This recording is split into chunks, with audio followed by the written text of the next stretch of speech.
Assalamualaikum warahmatullahi wabarakatuh. Selamat siang ibu-ibu semuanya. Masih semangat ya Bu untuk melanjutkan pelajaran hari ini ya? Ya, tadi setelah memahami bagaimana kondisi lansia, bagaimana menghadapi permasalahan lansia, sekarang kita akan belajar tentang kekerasan dan penelantaran terhadap lansia. Sebelumnya, lansia dengan segala permasalahannya, kita sering dengar bahwasanya lansia itu mengalami kekerasan. Nah, kekerasan itu biasanya terjadi atau dilakukan oleh orang-orang terdekat, baik itu menantu atau tetangganya atau orang asing yang ada di lingkungannya. Jadi, ibu-ibu pernah dengar ada kasus tentang kekerasan terhadap lansia? Pernah Bu? Coba Ibu Wasmi, kekerasan terhadap lansia mungkin pernah melihat secara langsung di lingkungan Ibu, disekap sama anaknya. Kemudian Ibu Tari gimana Bu? Tidak dikasih makan. Tadi Ibu Wasmi ada disekap, Ibu Tari bilang tidak dikasih makan. Terus Ibu Juminah dibentak-bentak oleh anaknya ya.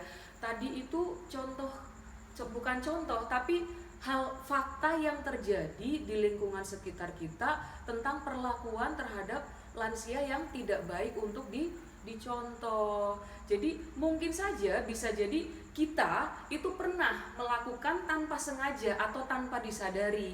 Makanya di sini kita akan belajar tentang apa saja sih yang termasuk kekerasan dan penelantaran terhadap lansia.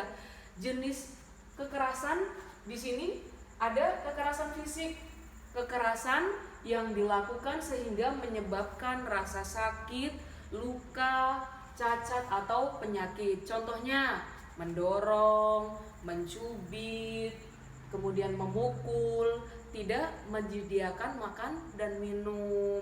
Kenapa makan dan minum termasuk kekerasan fisik? Iya, karena dia bisa menyebabkan sakit. Ketika lansia tidak dikasih makan, bisa jadi mengalami sakit perut.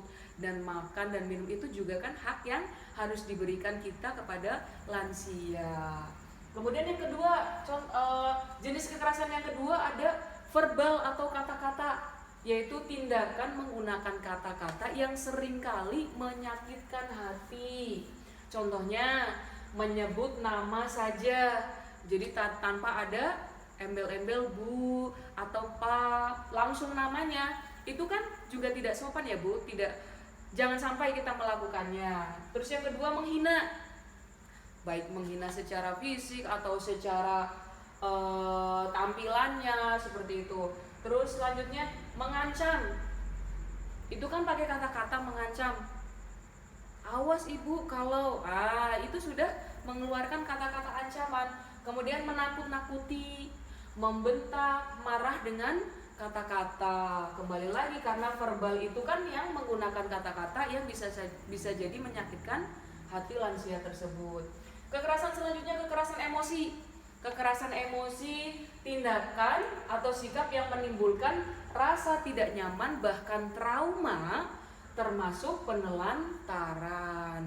Contoh dari kekerasan emosi, membiarkan lansia sendirian karena kondisinya yang sudah tidak sama ketika muda. Jadi lansia itu memang butuh perhatian dari kita. Jangan dibiarkan sendirian. Kemudian membatasi bertemu teman. Ada juga tidak peduli, mendiamkan dan penelantaran.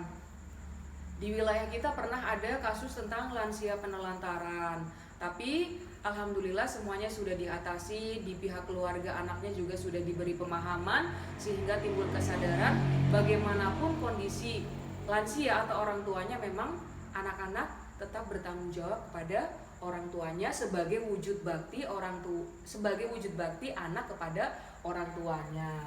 Dan jenis kekerasan yang keempat, kekerasan finansial.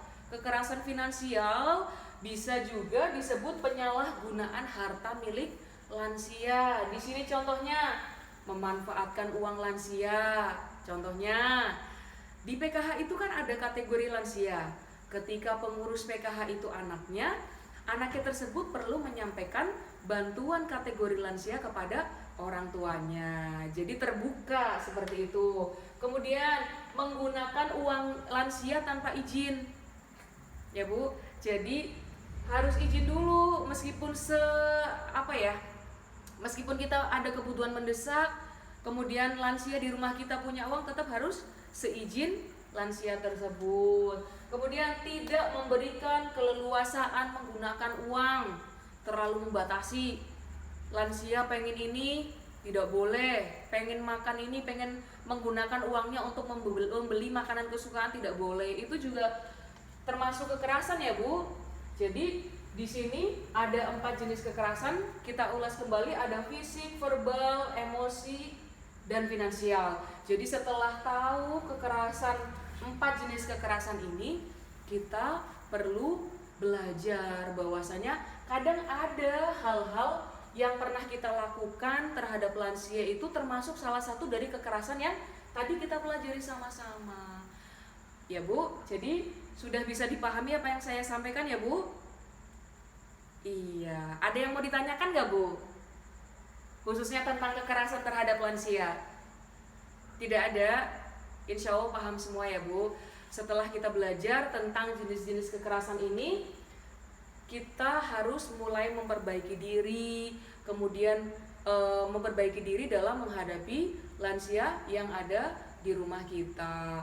Bagaimanapun kondisinya, lansia itu jadi cermin untuk kita ke depannya, karena kita semua juga akan tua. Jadi sebisa mungkin memperbaiki semua yang mungkin sudah pernah kita lakukan, dan itu menjadi salah satu jenis kekerasan. Kalau memang sudah paham semuanya, pertemuan bulan depan kita akan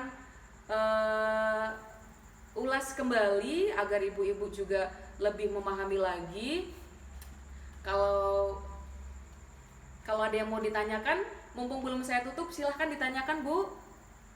Tidak ada? Baik. Terima kasih atas waktunya, terima kasih atas kehadirannya ibu-ibu. Semoga apa yang saya sampaikan bisa bermanfaat bagi ibu-ibu semuanya. Mohon maaf jika ada salah kata. Saya tutup dengan membaca kafaratul majelis. Subhanakallahumma wa bihamdika nasyhadu alla ilaha illa anta nastaghfiruka wa natubu ilaik. Wassalamualaikum warahmatullahi wabarakatuh.